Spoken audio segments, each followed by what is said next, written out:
नमस्कार।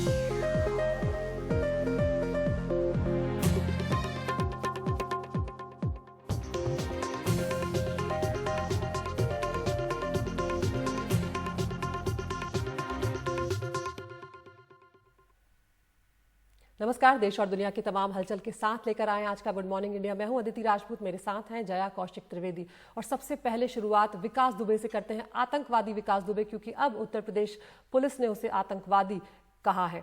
यहाँ पर 8 पुलिस वालों की हत्या का आरोपी विकास दुबे और उसके गैंग का एक अहम सदस्य जो है अमर दुबे, उसको पुलिस ने एनकाउंटर में ढेर कर दिया है। ये मुठभेड़ राज्य के हमीरपुर जिले में हुई है। बताया जा रहा है कि अमर दुबे भी 8 पुलिस वालों की हत्या के दिन उस शूटआउट में शामिल था।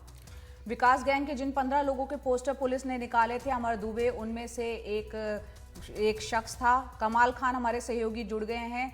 कमाल, ये मुठभेड़ कब हुई है? तस्वीरें दिख रही हैं कि विकास दुबे और अमर दुबे एक दूसरे के काफी करीबी नजर आ रहे हैं।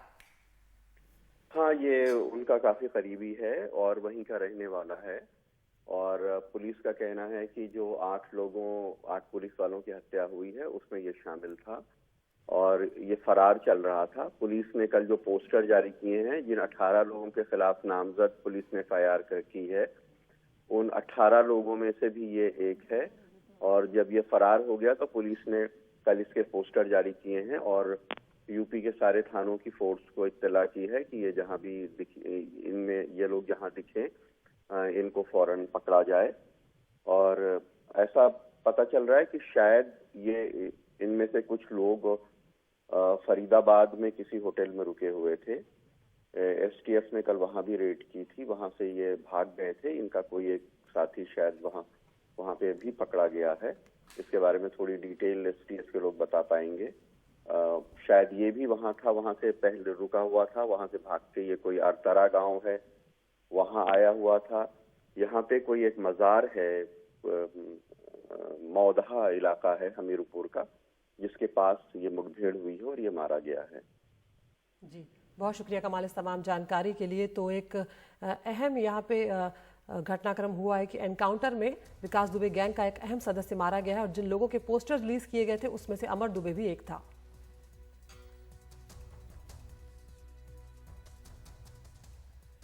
लेकिन उत्तर प्रदेश में 8 पुलिस वालों की हत्या का मुख्य आरोपी विकास दुबे अब तक पुलिस की गिरफ्त से बाहर है। हालांकि उसकी तलाश में जो है यूपी पुलिस ने अपनी पूरी ताकत झोंक दी है। विकास की तलाश में यूपी से बाहर नेपाल बॉर्डर से लेकर दिल्ली, गुरुग्राम, फरीदाबाद तक तलाश हो रही है। ये तस्वीरें आप देख रहे हैं कल फरीदाबाद के बटकल इलाके की है। पुलिस ने यहाँ छापेमारी की और सीसीटीवी में एक शख्स नजर आ रहा है जो कि विकास दुबे जैसे हुलिया का लग रहा है। हालांकि उसने मास्क पहना हुआ है, इसलिए ठीक से नहीं कहा जा सकता है कि ये विकास दुबे ही है या नहीं। लेकिन इस होटल से एक शख्स को हिरासत में लिया गया है। इस शख्स का यह दावा है कि विकास दुबे इसी जगह पर छिपा हुआ था।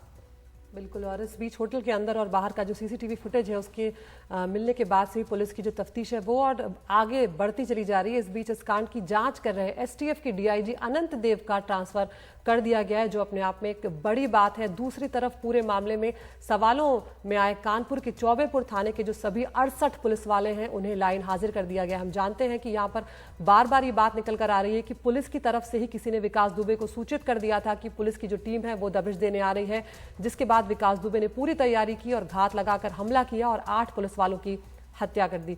और हम रुक करते सीधा हमारे सहयोगी मुकेश सिंह सेंगर का। मुकेश, अब उत्तर प्रदेश से जो जांच है विकास दुबे को जो ढूंढने की जो मामला पूरा चल रहा है वो अब दिल्ली तक पहुंच गया है और अलग अलग इलाकों में जा रहा है। फरीदाबाद से जो कुछ जानकारी निकल कर आई है वो साझा करें।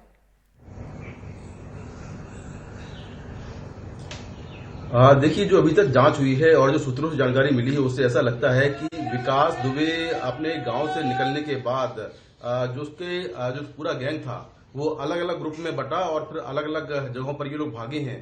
तो कल जो है जो फरीदाबाद पुलिस है उसने एक ओयो होटल है बड़कल इलाके में, बड़कल जो इलाका है वो फरीदाबाद का एकदम शांत इलाका है और वहां पर काफी ज्यादा पहाड़ हैं, झील वगैरह हैं, लेकिन वहां होटल बहुत सारे हैं। तो ओयो होटल है वहां पर, और ओयो होटल में एक जानकारी के बाद रेड की तो वहां ये जानकारी मिली कि विकास दुबे का एक आदमी जो है यहाँ पर छिपा हुआ है और उसको डिटेन किया गया। उससे पूछताछ हुई तो जो यहाँ की पुलिस है फरीदाबाद की, उसका ये दावा है कि ये आदमी विकास दुबे का है और इसने बताया कि विकास दुबे भी यही था, लेकिन वो रेड के पहले यहाँ से भाग गया है। फिर पुलिस ने उस होटल का जो सीसीटीवी कैमरा है वो पूरा फुटेज देखा, तो फुटेज में एक शख्स जो दिख रहा है जिसने मास्क पहना हुआ है, एक टी शर्ट पहनी हुई है और नीचे लोअर पहना हुआ है, उसकी कदकाठी बिल्कुल विकास दुबे से मिलती है। और जो आदमी पकड़ा गया है वो भी इस बात को क्लेम कर रहा है कि विकास दुबे इसी होटल में था और यहां से भागा है। उसके बाद फरीदाबाद पुलिस ने नोएडा पुलिस की एसटीएफ को इन्फॉर्म किया। नोएडा पुलिस की एसटीएफ की टीम रात में वहां पर पहुंची और पूरे मामले की जांच की। इसके बाद फरीदाबाद, दिल्ली और गुरुग्राम में जो वहां के कमिश्नर हैं उन्होंने पूरे शहर को हाई अलर्ट पर कर दिया और ये आदेश दिया कि विकास दुबे बड़कल के एक होटल से भागा है, वो थोड़ा चलने में उसको प्रॉब्लम है, वो टैक्सी से या किसी ऑटो से आ सकता है और किसी भी हालात में यहां से निकलने ना पाए। इस तरह का एक मैसेज गुरुग्राम के पुलिस कमिश्नर की तरफ से दिया गया और उसके बाद पूरे गुरुग्राम में रात भर चेकिंग होती रही, फरीदाबाद में रात भर चेकिंग होती रही, दिल्ली पुलिस भी हाई अलर्ट पर थी। लेकिन उसके बाद अभी तक कोई अपडेट नहीं है कि जो शख्स होटल में दिखा है क्या वही विकास दुबे है और क्या वो पकड़ा गया है, तो उसके बारे में कोई अपडेट नहीं है। होटल के बारे में जानकारी मिली है कि होटल में जो रूम बुक किया गया था वो किसी थर्ड पार्टी ने बुक किया था और वो भी ऐप के जरिए। उसमें जो आइडेंटिटी, जो पहचान पत्र था वो किसी और का दिया गया था। तो तमाम जो एंगल्स हैं इस पूरे मामले को लेकर उसकी जांच एसटीएफ कर रही है और होटल में कब आया था, कैसे आया था, ये सारी जानकारी ले रही है। लेकिन जैसे मैंने कहा कि पूरी इस बात की संभावना है कि विकास दुबे दिल्ली और एनसीआर में कहीं छुपा हो, उसके जो गैंग के लोग हैं वो भी शायद कहीं कुछ और लोग यहाँ पर आए हों और जब ये लोग वहां से भागे हैं तो अलग अलग ग्रुप में ये बंटकर भागे हैं जिससे कि पुलिस की पकड़ में ना पाए और इकट्ठे ना पकड़े जाएं। तो शायद यही वजह है कि अलग अलग ग्रुप में बंटकर ये लोग भागे हैं और यहाँ पर अभी फिलहाल विकास दुबे की तलाश की जा रही है। गुरुग्राम पुलिस, दिल्ली पुलिस और फरीदाबाद पुलिस तीनों तलाश कर रही है और नोएडा की एसटीएफ भी यहीं पर है। जी बिल्कुल, बहुत बहुत शुक्रिया मुकेश इसको विस्तार से बताने के लिए। तो यहाँ कोशिशें लगातार चल रही है विकास दुबे को ढूंढने की। ये 15 मोस्ट वांटेड बदमाशों का एक पोस्टर भी जारी किया हुआ है और यहाँ पर हम दिखा रहे हैं कि अलग अलग भागों में बढ़ गए विकास गैंग और फरीदाबाद में एक सीसीटीवी तस्वीर मिली है जो विकास दुबे से मिलता हुआ शख्स बताया जा रहा है और ये बताया जा रहा है कि शायद पुलिस के वहां पहुंचने से पहले ही वो वहां से भाग निकला। और लद्दाख में चीन और भारत की सेनाएं हॉट स्प्रिंग से 2 किलोमीटर पीछे हट गई हैं। आज गोगरा से वापसी होनी है और तस्वीरों में भी अब नजर आने लगा है कि चीन ने गलवान में हाल ही में जो कि अपना निर्माण था उसे हटा लिया है, यानी कि अब जो है कहीं ना कहीं सकारात्मक होती हुई चीजें सीमा पर नजर आ रही हैं। बिल्कुल, अगर इन सैटेलाइट तस्वीरों को देखा जाए जो कि 28 जून की है और 6 जुलाई की है, वहां 28 जून को निर्माण दिख रहा है और 6 जुलाई को वो नदारद है। राजीव रंजन हमारे साथ जुड़ गए हैं। राजीव, ये सैटेलाइट तस्वीरें बहुत कुछ बयां करता है और उम्मीद की जाए कि अब शांति की दिशा में धीरे धीरे कदम आगे बढ़ रहे हैं।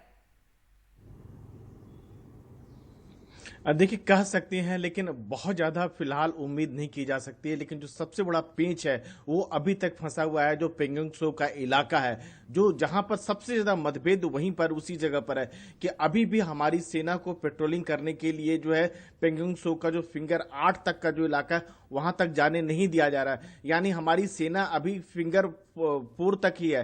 पहले हमारी स्थिति ये थी कि हम फिंगर 8 तक जाते थे। तो क्या देखने वाली बात ये होगी पेंगोंग त्सो में भी हमारी सेनाएं फिंगर 8 तक जाएगी और जो पहले जो फिंगर 4 से लेकर फिंगर 8 तक जो चीनी सैनिकों ने बंकर बना लिए, अब उन बंकर का क्या होगा। और सबसे बड़ी बात है सैटेलाइट इमेज बेशक आ रहा है कि जिसमें साफ तौर पर दिख रहा है कि चीनी सेनाएं पीछे चलेगी 1.5 से 2 किलोमीटर, लेकिन जब तक फिजिकल वेरिफिकेशन नहीं होगा तब तक कुछ कहा नहीं जा सकता है। क्योंकि चीन का जो पुराना इतिहास रहा है वो काफी कह सकते हैं कि बहुत खराब रहा है। कहता कुछ और है, करता कुछ और है। 1962 में भी ऐसा ही हुआ था। गलवान घाटी में चीनी सैनिक पीछे चले गए थे और फिर उसके बाद जो है 2-3 महीनों बाद जो है 1962 की लड़ाई होती है और उसके बाद गलवान में भारतीय सैनिक पर हमला करता है। तो इसी वजह से सेना जो है पूरी तरह से सतर्क है, चौकस से हाई अलर्ट पर है। न केवल थल सेना बल्कि वायु सेना भी, हमारे सुखोई मिराज जो है लगातार कॉम्बैट पेट्रोलिंग कर रहे हैं ताकि अगर चीन की ओर से कोई भी हरकत होती है तो उसका जवाब दिया जा सके।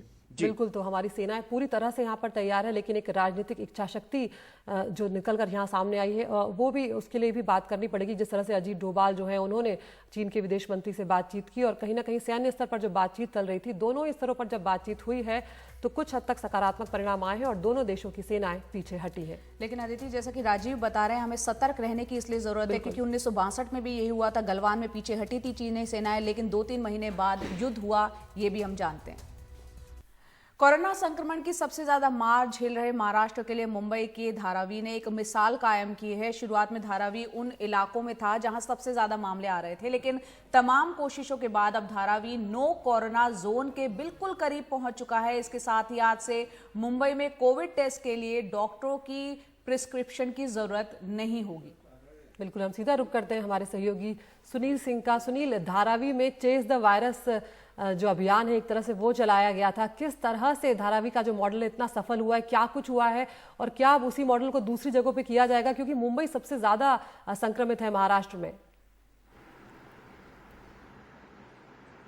देखिए, बिल्कुल धारावी का जो चेज द वायरस मॉडल था, दरअसल अब मुंबई के अलग अलग इलाकों में भी उसी मॉडल को अपनाया जा रहा है। खास करके अगर हम उत्तर मुंबई की तरफ देखें, जहां पर इसमें सबसे ज़्यादा मामले आ रहे हैं, वहां पर भी इसी मॉडल को अपनाया जा रहा है कि इलाके में जाइए, ट्रेस कीजिए और सिम्टम दिखे तो टेस्ट कीजिए और पॉजिटिव पाए जाने पर उनका इलाज कीजिए।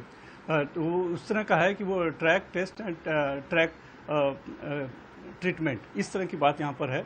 और वो मॉडल काफ़ी सफल इसलिए वहाँ पर रहा क्योंकि उसमें पुलिस प्रशासन और बीएमसी प्रशासन ने दोनों और साथ में जनता के सहयोग से जो एक पॉलिसी बनाई गई थी कि एक तरह से लोगों को जागरूकता, लोगों में सोशल डिस्टेंसिंग और बाकी सब बातों की एक जागरूकता पैदा करना था।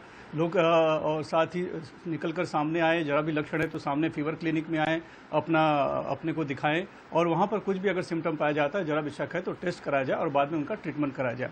ये जो पॉलिसी थी मिलकर जो अपनाई गई, उसका बहुत फायदा हुआ। और चूंकि 7 लाख के करीब आबादी है धारावी की, और उसमें ऐसा लग रहा था कि जिस तरह से सघन बस्ती है, एशिया की सबसे बड़ी झुग्गी बस्ती कहा जाता है उसे, बहुत मुश्किल हो जाएगा अगर कम्युनिटी स्प्रेड हो जाएगा। लेकिन हम ये कह सकते हैं कि आज के दिन बीएमसी प्रशासन सरकार सफल रही है और धारावी में अब सिर्फ एक मामला आना बहुत बड़ी उपलब्धि है। और यही नीति अब पूरे मुंबई में भी अपनाई जा रही है और नतीजा यही है कि हम देख रहे हैं कि लगभग 2 महीने से 1000 के ऊपर या 900 के ऊपर मामले आ रहे थे लगातार संक्रमण के मुंबई में, लेकिन कल का जो आंकड़ा देखें तो 800-850 के करीब आया है। तो एक उपलब्धि मिलती दिख रही है। और शायद दूसरी बात जो है कि यही वजह है कि अब जो है चूंकि सुविधाएं भी काफ़ी पर्याप्त हैं, तो बीएमसी ने जो कोविड टेस्ट की जो एक पहले का प्रोटोकॉल था उसको भी बदल दिया है। उसमें परिवर्तन करते हुए अब जो है कि डॉक्टर के प्रिस्क्रिप्शन की जरूरत नहीं होगी, ये कल घोषणा कर दी है। बिल्कुल, बहुत बहुत शुक्रिया सुनील सिंह इस पूरी जानकारी के लिए। तो एक अच्छी पहल यहाँ पर यह भी हुई है कि अब डॉक्टरों के प्रिस्क्रिप्शन की जरूरत नहीं होगी। यहाँ पर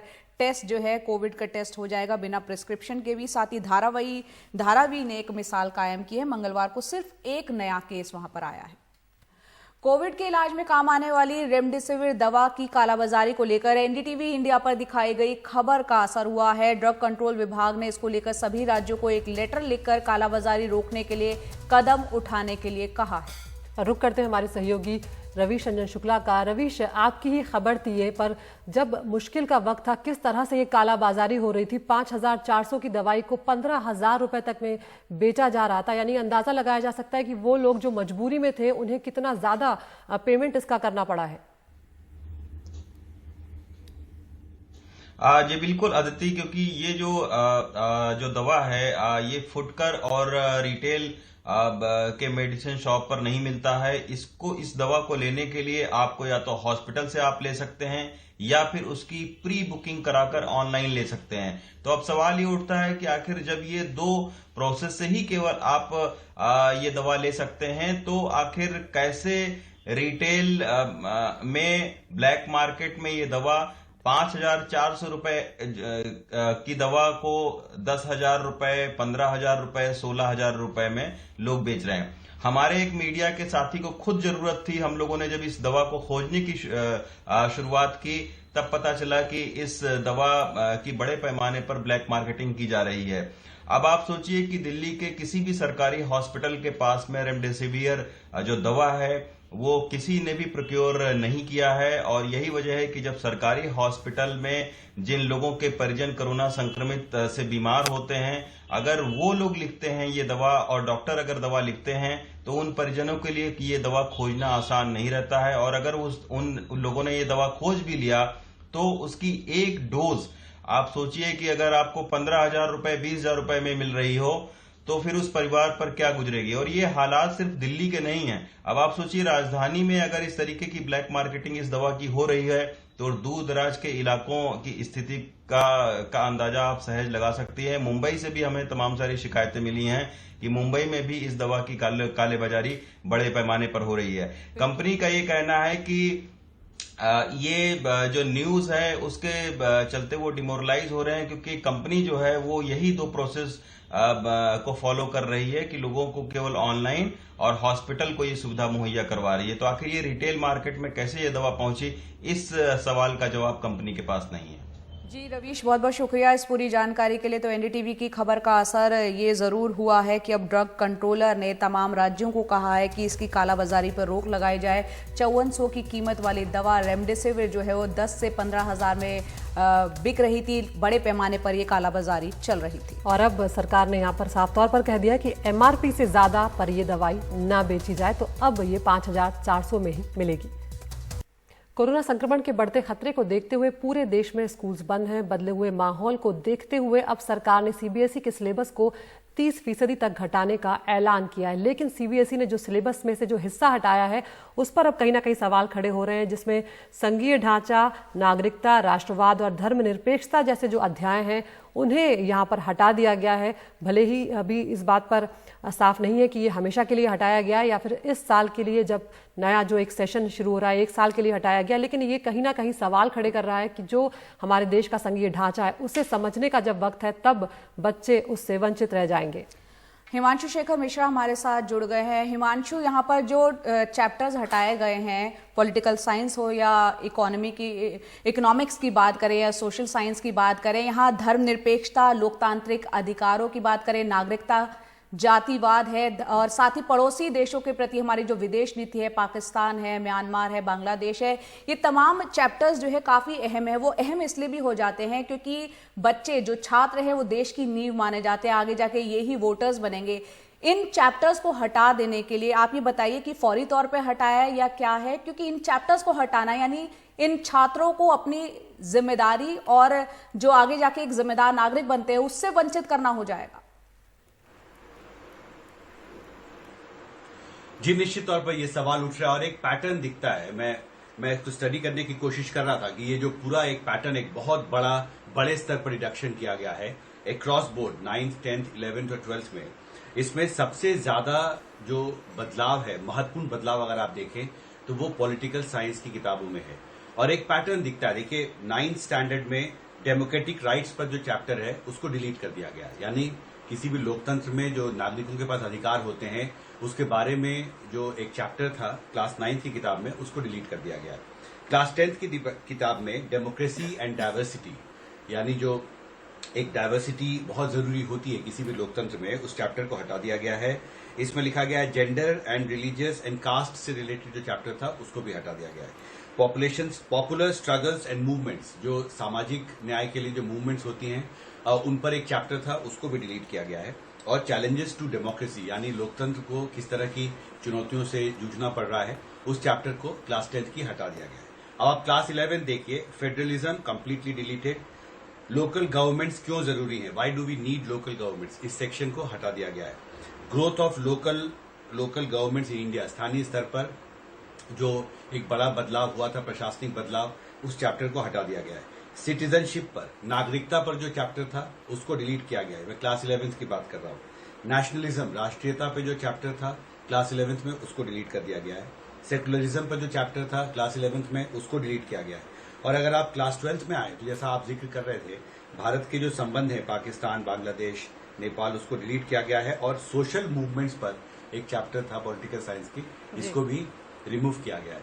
सवाल यही है कि मंत्री जी ने कहा है कि उनके पास 1500 से ज्यादा सुझाव आए हैं एजुकेशनिस्ट की तरफ से, लेकिन सवाल है कि उन्होंने इन बदलावों को क्यों चुना। क्योंकि सीबीएसई बोर्ड ने इसको अप्रूव किया है, पर इतने बड़े स्तर पर अगर आपको ऐसे सब्जेक्ट्स में बदलाव करना जिसका असर करोड़ों बच्चों के भविष्य पर पड़ेगा, तो क्या आपने सलाह मशवरा इस पर स्टेक होल्डर्स के साथ किया था, ये एक सवाल है। बिल्कुल, बहुत अहम बात आपने कही कि क्या स्टेक होल्डर से सलाह मशवरा किया गया था, क्योंकि देश के नागरिक बनने के लिए देश का सामाजिक आर्थिक ताना बाना समझना बेहद जरूरी है और ये सभी चैप्टर्स जो थे उससे जुड़े हुए थे, लेकिन फिलहाल इन्हें हटा दिया गया। अब देखते हैं कि सरकार इस पर पुनर्विचार करती है या नहीं। और अब आपको दिखाते हैं टॉप न्यूज, यानी वो 5 खबरें जिस पर आपको पोल करना है। एनडीटीवी के यूट्यूब चैनल पर जाइए और पोल करके बताइए किन खबरों को आप विस्तार से पूरा दिन एनडीटीवी इंडिया पर देखना चाहते हैं। पहली खबर, फरीदाबाद में छिपा था विकास दुबे, उसका राइट हैंड बेहद करीबी अमर दुबे ढेर कर दिया गया है। दूसरी खबर, गलवान के बाद आज गोगरा में पीछे हटेंगी चीन की सेनाएं। और तीसरी खबर, सीबीएसई को लेकर 9वीं से 12वीं का जो सिलेबस है बच्चों का, वो उसमें 30% की कटौती हुई है। चौथी खबर, रेमडेसिविर दवा को लेकर उसकी कालाबाजारी रोकने की कवायद चल रही है। और आखिरी और 5वीं खबर, 4 महीने बाद लौटा है टेस्ट क्रिकेट, इंग्लैंड और वेस्टइंडीज के बीच होगी टक्कर। ये तमाम खबरें आपको हमने दिखाई। फिलहाल मेरे साथ इतना ही, नमस्कार।